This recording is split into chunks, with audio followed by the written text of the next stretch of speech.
दुनिया में हजारों पर्वत हैं। कुछ अपनी ऊंचाई के लिए जाने जाते हैं तो कुछ अपनी खूबसूरती के लिए और कुछ अपनी अपनी फतेह के लिए जाने जाते हैं। लेकिन एक ऐसा पर्वत भी है जिसे इंसान ने जीतने की कोशिश से ज़्यादा समझने की कोशिश की है। ऐसा ही है तिब्बत के वीरान पठारों के बीच में खड़ा लगभग 6,638 मीटर ऊंचा कैलाश पर्वत। हिंदू धर्म में इसे भगवान शिव का निवास माना जाता है।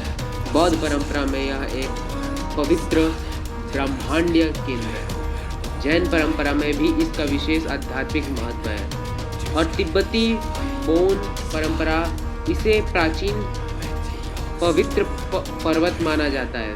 लेकिन सवाल यह है, आखिर कैलाश में ऐसा क्या है जो हजारों वर्षों से इंसान को अपनी ओर खींचता आ रहा है।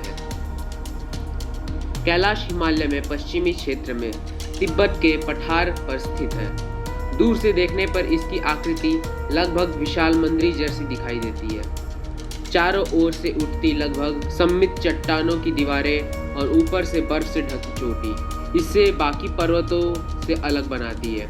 लेकिन कैलाश सबसे असाधारण बात इसकी ऊंचाई नहीं है, बल्कि यह है कि आज तक इसकी चोटी पर किसी विश्वसनीय रूप से प्रमाणित सफल चढ़ाई को स्वीकार नहीं किया गया है। दुनिया की सबसे ऊंची चोटी एवरेस्ट पर इंसान पहुंच चुका है, लेकिन कैलाश यहाँ पर्वतारोहण को लेकर धार्मिक और सांस्कृतिक सम्मान की भावना इतनी गहरी है कि इसकी चोटी पर चढ़ने का विचार ही विवादास्पद रहा है। यानी जहाँ इंसान ने दुनिया में कठिन चोटियों को जीत लिया, वहीं कैलाश आज भी एक रहस्य बनकर खड़ा है। हिंदू मान्यता में कैलाश केवल एक पर्वत नहीं है, यह भगवान शिव का निवास है। कहा जाता है कि कैलाश पर भगवान शिव ध्यान में लीन रहते हैं और इसी कारण लाखों श्रद्धालुओं के लिए कैलाश की यात्रा सिर्फ एक यात्रा नहीं, एक आध्यात्मिक अनुभव है। कैलाश के पास स्थित मानसरोवर झील भी हिंदू परंपरा का अत्यंत पवित्र माना जाता है। मान्यता है कि यहाँ स्नान और दर्शन आत्मिक शुद्धि में जुड़े हैं। इन कैलाश की पवित्रता सिर्फ हिंदू धर्म तक सीमित नहीं है। बौद्ध धर्म में भी कैलाश को अत्यंत पवित्र माना जाता है। कुछ बौद्ध परंपराओं में इसे सुमेरु पर्वत से जोड़ा जाता है।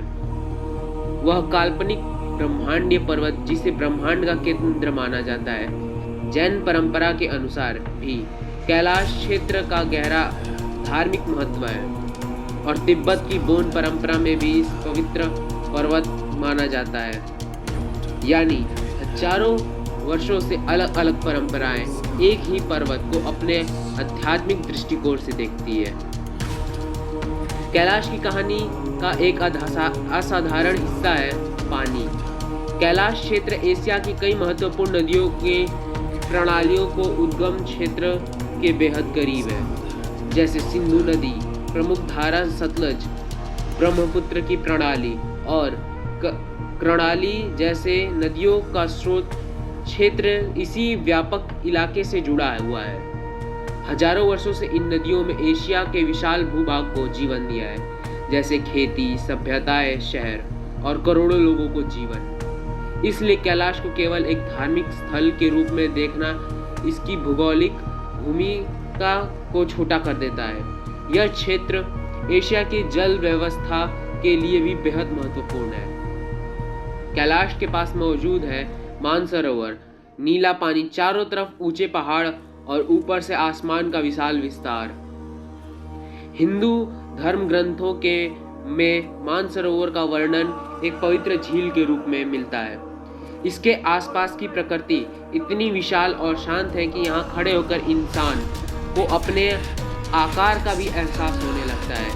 शायद इसी कारण यह कैलाश यात्रा सिर्फ डेस्टिनेशन तक पहुँचाना नहीं माना जाता। यह एक ऐसी यात्रा है जहाँ रास्ता भी उतना ही महत्वपूर्ण है जितनी की मंजिल। कैलाश पहुँचने वाले श्रद्धालुओं के लिए सबसे महत्वपूर्ण परंपराओं में से एक है परिक्रमा। तिब्बती भाषा में इसे कोरा कहा जाता है। यात्रा कैलाश के चारों ओर पैदल यात्रा करते हैं।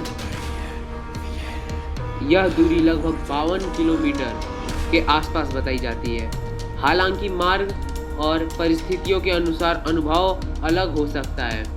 ऑक्सीजन कम, मौसम बेहद कठोर और रास्ता के ऊंचे पहाड़ी इलाके से होकर गुजरता है, फिर भी लोग चलते रहते हैं। क्यों?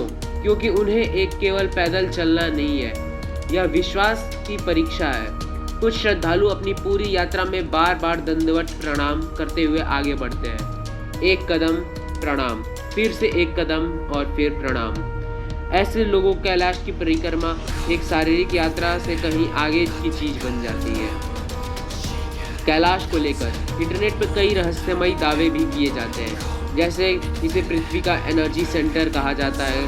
कोई कहता है कि यह समय अलग अलग गति से चलता है। कई लोग दावा करते हैं कि कैलाश के आसपास असामान्य मैग्नेटिक एक्टिविटी है, लेकिन यहाँ एक ज़रूरी फ़र्क समझना होगा। इनमें से कोई दावे के पीछे विश्वसनीय वैज्ञानिक प्रमाण उपलब्ध नहीं है। कैलाश निश्चित रूप से एक असाधारण भूगोल वाला क्षेत्र है, लेकिन हर रहस्यमयी कहानी को वैज्ञानिक तथ्य मान लेना सही नहीं होता है। शायद कैलाश की असली रहस्य यही है कि जितना हम इसके बारे में जानते हैं, उतने ही नए सवाल हमारे सामने आकर खड़े हो जाते हैं।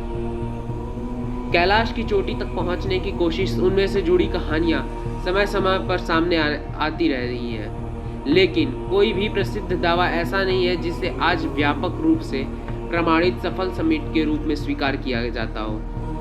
और इसकी एक बड़ी वजह है कैलाश की धार्मिक पवित्रता। कई लोगों के लिए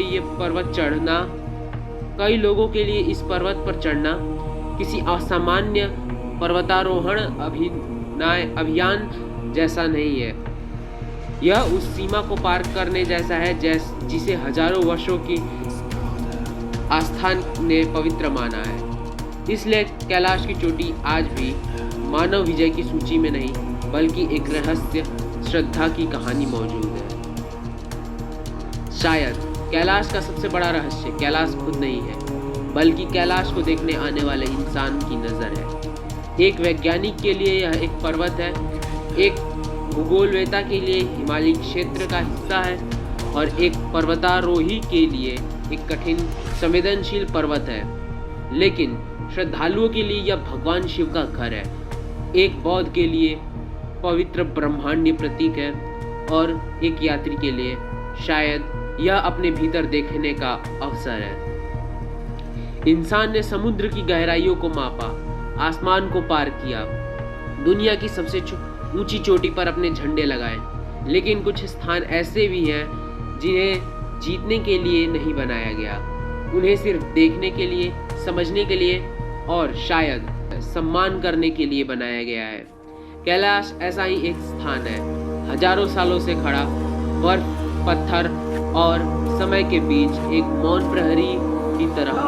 और शायद इसी वजह से कैलाश आज भी हमें एक सवाल पूछता है, क्या हर रहस्य को सुलझाना जरूरी है, या कुछ रहस्य ही रहे तो उनकी सुंदरता और भी बढ़ जाती है। कैलाश पर्वत एक पर्वत है जिसे इंसान ने शायद कभी नहीं जीता, लेकिन जिसने हजारों वर्षों से इंसान का मन जीत रखा है।